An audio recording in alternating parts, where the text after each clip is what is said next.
Hai guys, balik lagi sama gue Irfan Jeremy. Kalau lo emang kenal gue, ya emang gue. Akhirnya gue memiliki kesempatan untuk buat video. Udah lama banget sih.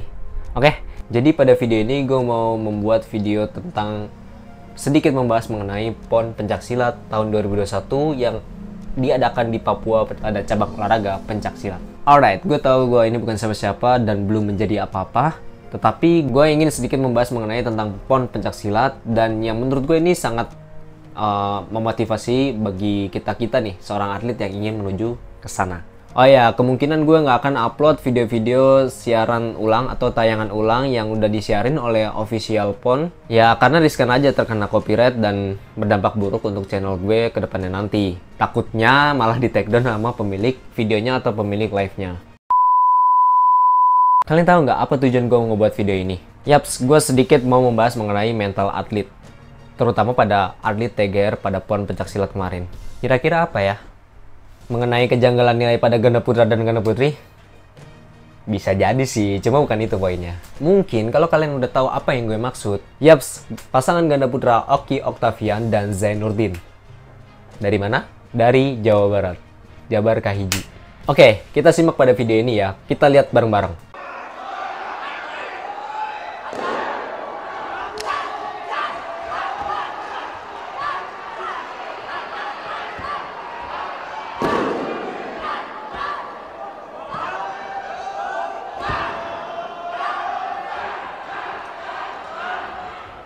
Golok pada pasangan ganda putra ini terlepas atau terjatuh pada saat kena serangan Toya yang notabene dan dilihat secara logika seharusnya golok itu tidak jatuh pada gerakan itu. Ya nggak? Correct me if I'm wrong. Kalau seseorang atlet yang dibilang mentalnya masih kurang, dia akan ngeblank alias dia akan bingung gerakan apa yang bakal dia lakuin. Tetapi yang ini berbeda nih, yang ini berbeda. Ketika goloknya jatuh, mereka tetap memaksakan untuk melakukan gerakannya menggunakan tangan kosong. Jadi serangannya tuh seperti harusnya ada goloknya sih, tetapi gerakannya menyerangnya hanya menggunakan tangan kosong. Walaupun secara logika gerakannya itu nggak masuk akal. Mungkin ada beberapa orang yang bertanya, kenapa sih mereka nggak minus nilainya?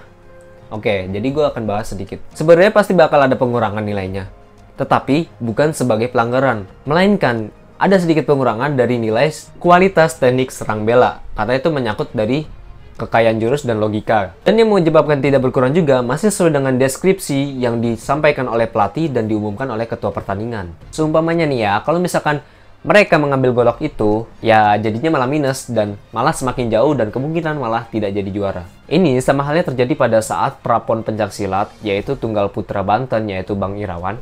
Nah, saat melakukan pergerakan, Toya beliau ini patah saat pertandingan, tetapi dia tetap menyelesaikan jurusnya sampai 3 menit. Walaupun dia pasti tahu kalau misalkan itu didiskualifikasi pastinya, tetapi yang dibahas mengenai ini adalah mentalnya. Nggak semua orang ketika Toyanya patah itu bisa melanjutkan gerakannya gitu. Dan inilah kekuatan mental seorang atlet. Mental itu sesuatu yang berdampak besar bagi seorang atlet. Mental itu dibangun nggak semudah yang dipikirkan. Dan mental itu nggak pernah bohong. Dari kasus-kasus yang gue jabarkan tadi, beliau-beliau ini memiliki mental yang kuat. Mungkin ini menjadi sesuatu yang menyedihkan dan menyakitkan, bahkan bisa menjadi seseorang menjadi depresi jika mentalnya tidak kuat.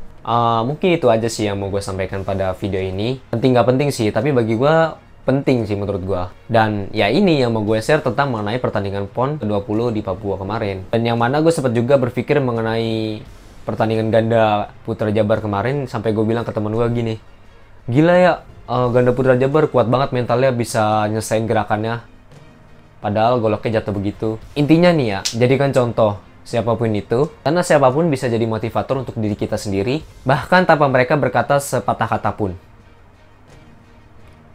Paham sampai sini? Thanks buat udah yang nonton. Bye.